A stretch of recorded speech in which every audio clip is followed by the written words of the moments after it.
Marks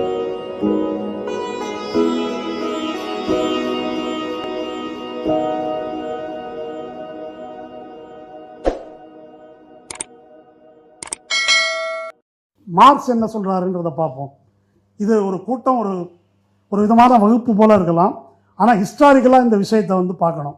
இது நான் முதல்ல டேஜாவுன்னு சொன்னேன் இல்லையா, இது நமக்கு முதல் முறை நடக்கிறதா? இல்லை. 1848 ஃப்ரான்ஸில் இதே நிகழ்ந்தது.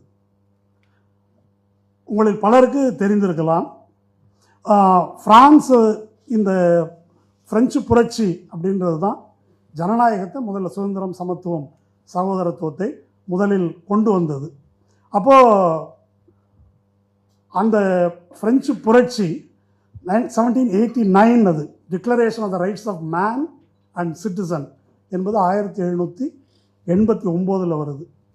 அதிலிருந்து ஒரு 50 ஆண்டுகள் இப்படியும் அப்படியுமா போராட்டம் நடக்குது. மன்னராட்சிக்கும் ஜனநாயகத்துக்கும் மாறி மாறி, ஸ்மூத்தெல்லாம் எதுவும் நடந்துடல.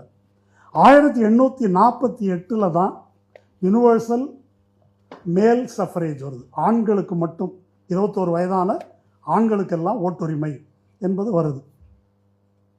அந்த தேர்தல் ஒன்று நடக்குது. அந்த 1848 பிப்ரவரி மாதத்தில் தான் கம்யூனிஸ்ட் மேனிஃபெஸ்டோவை மார்க்ஸ் எழுதுகிறார். வெளியாகுது. எழுதுறது 47, 48 பிப்ரவரியில் வெளியாகுது. கம்யூனிஸ்ட் மேனிஃபெஸ்டோவை பற்றி படிக்கிறவங்க நீங்கள் படிக்கலாம், தெரிந்த தோழர்களுக்கு தெரிஞ்சிருக்கும். அது மிக முக்கியமாக சொல்வது, முடியாட்சியும் வாரிசு அதிகாரமும் நிலப்பிரபுத்துவமும் வீழ்ந்து ஒரு மாடர்னிட்டி, தொழில்துறை, முதலாளித்துவம் வளர்ந்து வருவதையும் தவிர்க்க இயலாமல் அது வந்து உழைக்கும் வர்க்கம், தொழிலாளி வர்க்கத்தை கொண்டு வரும், அந்த அதிகாரத்துக்கு இட்டு செல்லும் என்று வரலாற்றின் நிகழ்ச்சி போக்கை அது ஒரு பறவை பார்வையில் வந்து சொல்லுது கம்யூனிஸ்ட் அறிக்கை. இதை வந்து பிப்ரவரி மாதம் எழுதுகிறாரு.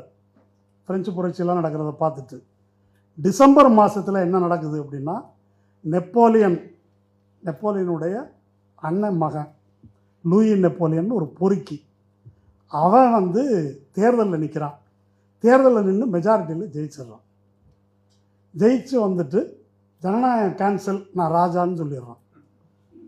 இது அப்போது ஹிஸ்ட்ரி, வரலாறு வந்து ஒரு யூட்டர்ன் எடுத்துருது. இப்போ இது எப்படி நிகழ்ந்தது? இவ்வளவு தீவிரமான வர்க்க போராட்டங்கள் நிகழ்ந்த ஒரு பிரான்சில் இது எப்படி நிகழ்ந்தது என்பதுதான் மார்க்ஸ் முன்னால் இருக்கிற கேள்வி. இந்த தீர்ப்பு வருது, இந்த லூயி நெப்போலியனை தேர்ந்தெடுத்த தீர்ப்பு. அந்த தீர்ப்பு யார் வாக்களித்தார்கள்னு மார்க்ஸ் வந்து எழுதுகிறார். அவருடைய மிக முக்கியமான ஒரு இலக்கியம், அரசியல் இலக்கியம், 18th Brumaire of Louis Bonaparte. அது அந்த நூல் படிங்க, பிரெஞ்சு வரலாற்றோடு இணைத்து பார்த்து படிங்க. அதில் என்ன சொல்கிறாருன்னா, சிறு விவசாயிகள், உதிரி தொழிலாளர்கள், அப்புறம் முதலாளி வர்க்கத்திலேயே இருக்கக்கூடிய பிற்போக்கு பிரிவினர், இந்த 3 பேரும் தான் இவனை வந்து கொண்டு வந்திருக்கிறாங்க அப்படின்னு சொல்கிறார்.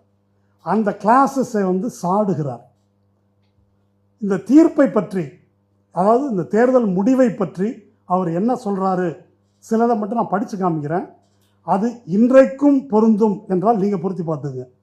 நாம் மிக கேவலமாக அவமதிக்கப்பட்டு அலங்கோலப்பட்டு விட்டோம் என்ற உணர்ச்சி பிரான்ஸை வேதனைப்படுத்துகிறது. பிரான்ஸ் முகத்தை தாழ்த்தி கொண்டு தாங்க முடியாத சோகத்தை அனுபவிக்கிறது, மூச்சு விட முடியாமல் திணறுகிறது.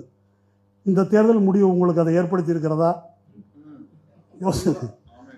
நான் கவனமில்லாதிருந்த நேரத்தில் ஒரு சாகசக்காரன் என்னை மானபங்கம் செய்து விட்டான் என்று கூறும் பெண்ணையோ பிரான்ஸையோ யாரும் மன்னிக்க மாட்டார்கள்.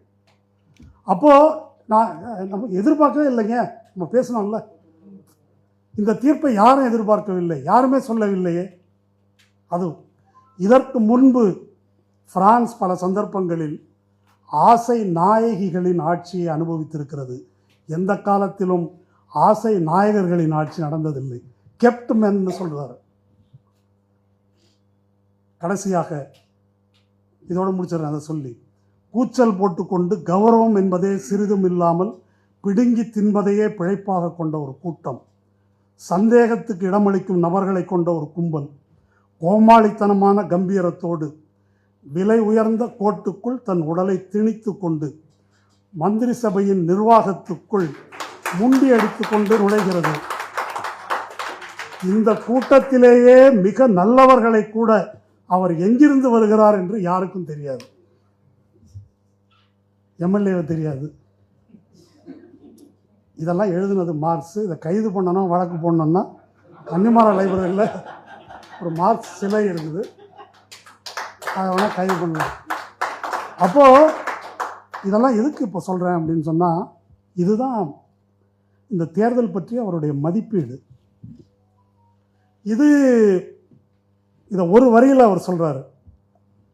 இந்த ஓட்டு போட்டதை சம்மனிங் தர் ஓவர்லார்டுன்றது, எஜமானே வாங்க என்று பிரான்ஸ் அந்த வர்க்கங்கள் கூப்பிட்டுருக்குறாங்க. Back to feudalism. இது இது ஒரு ரெட்ரோகேட், பின்னோக்கி போகின்ற ஒரு விஷயம் அப்படின்றது தான் அவர் இதில் வலியுறுத்தி சொல்லுகிறார்.